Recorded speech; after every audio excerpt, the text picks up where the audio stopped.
Assalamualaikum warahmatullahi wabarakatuh. Kembali lagi di channel Guru Cerdas. Baiklah rekan-rekan guru semuanya, seperti yang kita ketahui bahwa kurikulum 2022 atau kurikulum prototipe ini adalah upaya yang dicanangkan oleh Kementerian Pendidikan, Kebudayaan, Riset dan Teknologi dalam pemulihan pembelajaran selama pandemi. Kalau kita lihat, kurikulum prototipe ini diberikan sebagai opsi tambahan bagi satuan pendidikan untuk melakukan pemulihan pembelajaran selama tahun 2022 sampai tahun 2024. Kebijakan kurikulum nasional akan dikaji ulang pada tahun 2024 berdasarkan evaluasi selama masa pemulihan pembelajaran. Kalau kita lihat ke belakang, sebelum pandemi, kurikulum yang digunakan yaitu kurikulum 2013. Kemudian di masa pandemi 2020 sampai 2021 digunakan kurikulum 2013 dan kurikulum darurat yaitu kurikulum 2013 yang disederhanakan. Kemudian di masa pandemi 2021 sampai dengan 2022, kurikulum yang digunakan yaitu kurikulum 2013, kurikulum darurat, dan kurikulum prototipe di sekolah-sekolah penggerak. Kemudian di masa pemulihan pembelajaran di tahun 2022 sampai dengan 2024, kurikulum 2013, kurikulum darurat, dan kurikulum prototipe sebagai opsi bagi semua satuan pendidikan. Kemudian di tahun 2024, penentuan kebijakan kurikulum nasional berdasarkan evaluasi terhadap kurikulum pada masa pemulihan pembelajaran. Di tahun 2021, kurikulum 2022 ini sudah diterapkan di 2.500 sekolah penggerak. Seiring pelaksanaannya, kemudian muncul pertanyaan, apa perbedaan kurikulum 2022 dengan kurikulum 2013? Apa konsekuensi dan apa langkah yang harus dilakukan satuan pendidikan, serta bagaimana persiapan guru dalam mendidik siswa sesuai kurikulum 2022 ini?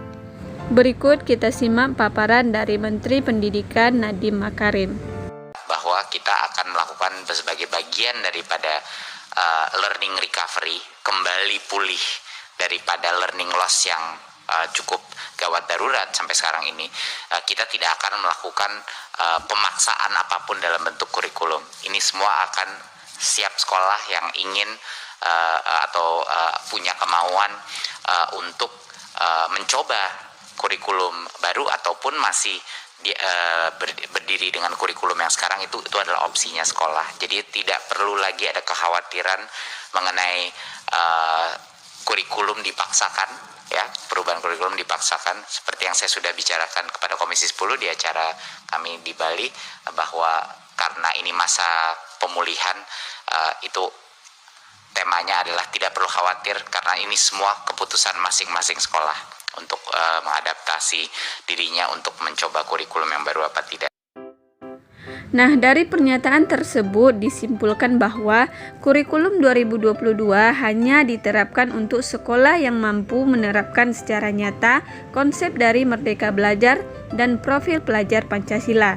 Karena memang jika dipelajari secara lanjut, kurikulum 2022 sangat memberikan kemerdekaan belajar kepada guru untuk dapat mendesain pembelajaran hingga menerapkan tujuan pembelajaran. Penerapan kurikulum 2022 ini akan diuji coba selama tahun 2022 sampai tahun 2024 dan kemudian nanti akan dievaluasi sehingga nantinya akan muncul dan diambil kesimpulan untuk diterapkan sebagai kurikulum nasional pada tahun 2024. Keberhasilan dalam penerapan kurikulum 2022 ini tidak lepas dari guru-guru dan kepala sekolah di setiap jenjang pendidikan, mulai dari jenjang PAUD, SD, sampai sekolah menengah atas. Kita bersama-sama melakukan cara terbaik dalam melakukan pemulihan pembelajaran, sehingga tidak terjadi lagi learning loss yang mengkhawatirkan. Sekarang kita akan melihat bagaimana karakteristik utama kurikulum 2022 ini. 1. Pengembangan soft skill dan karakter diantaranya akhlak mulia, gotong royong, kebinekaan, kemandirian, nalar kritis, dan kreativitas mendapat porsi khusus melalui pembelajaran berbasis proyek. 2. Fokus pada materi esensial, sehingga ada waktu yang cukup untuk pembelajaran yang mendalam bagi kompetensi dasar seperti literasi dan numerasi. 3. Fleksibilitas bagi guru untuk melakukan pembelajaran yang sesuai dengan kemampuan murid dan melakukan penyesuaian dengan konteks dan muatan lokal. Nah, sekarang kita akan membandingkan bagaimana perbandingan antara kurikulum 2022 dan kurikulum 2013 untuk jenjang PAUD. Pendekatan pembelajaran yang awalnya berbasis tema pada kurikulum 2013 berubah menjadi fokus literasi, yaitu buku yang digemari anak-anak pada kurikulum 2022 ini. Untuk jenjang SD, pada kurikulum 2013, pelajaran IPA dan IPS dipisah menjadi mata pelajaran masing-masing. Namun, di kurikulum 2022, mapel IPA dan IPS digabung menjadi IPAS, yaitu ilmu pengetahuan alam dan sosial pada kurikulum prototipe, sebagai pondasi sebelum anak belajar IPA dan IPS terpisah di jenjang SMP.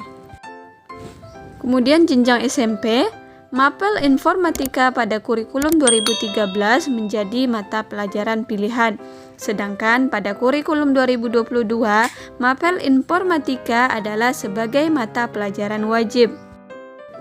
Kemudian di jenjang SMA, pada kurikulum 2013, siswa masuk langsung memilih jurusan, sedangkan pada kurikulum 2022, siswa mengambil dan menentukan peminatan pada kelas 11 karena perlu berkonsultasi dengan guru BK, wali kelas, dan orang tua. Baiklah, itu tadi beberapa perbedaan yang dapat kita lihat dari kurikulum 2022 dan kurikulum 2013 dari jenjang PAUD sampai sekolah menengah atas. Baiklah, sampai di sini dulu video kali ini. Semoga bermanfaat.